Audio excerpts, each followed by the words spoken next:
Long before matches, lighters or flint and steel kits, Neanderthals had already mastered a surprisingly effective method to produce fire, the fire saw. Unlike the primitive rubbing techniques often shown in textbooks, this approach combined friction, leverage, and material knowledge to ignite tinder with astonishing speed and consistency.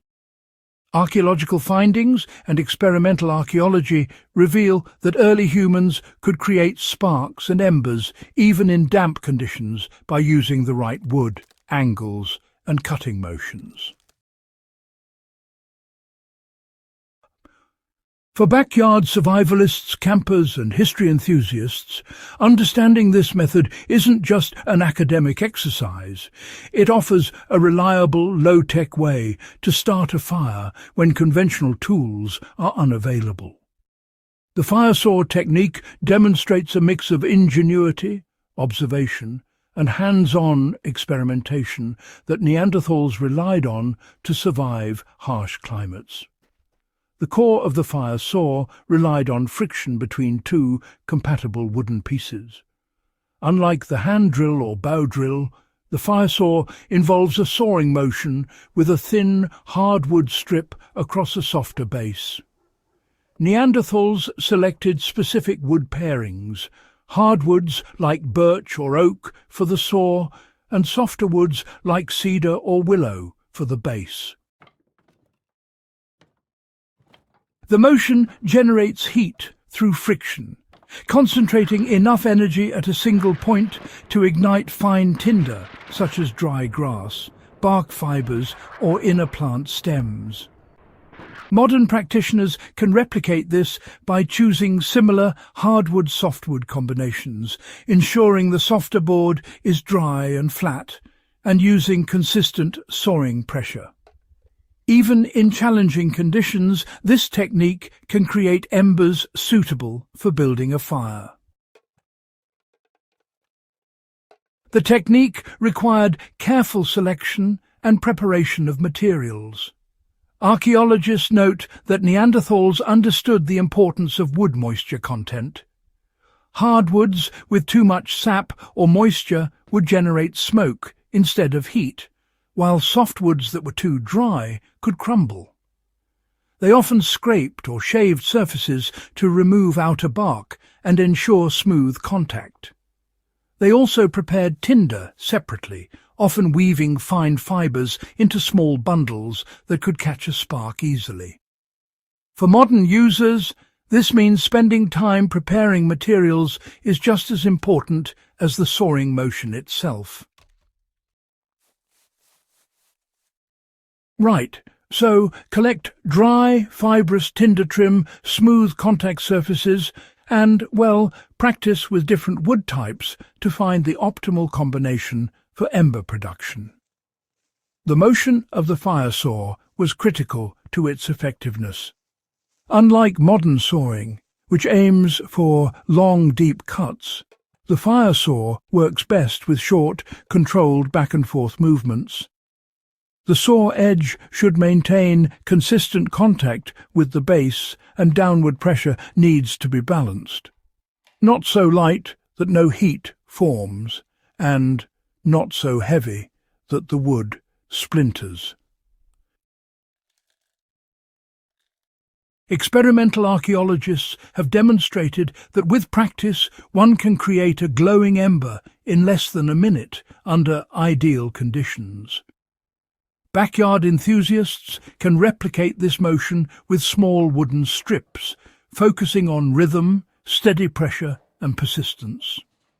The technique also emphasizes hand coordination and tactile feedback, teaching skills that remain relevant in primitive firecraft.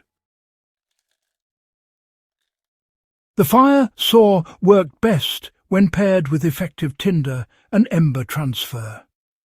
Creating an ember is only half the battle. Neanderthals developed methods to transfer the ember safely to tinder bundles without extinguishing it.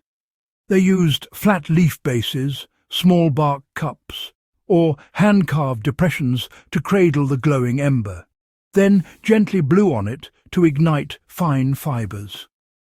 For modern applications, building a small tinder nest with dry grass, shredded bark or cotton fibres ensures the ember catches quickly. The fire saw teaches patience and precision. Rushing the transfer can extinguish even a perfectly made ember, so controlled airflow and steady handling are essential.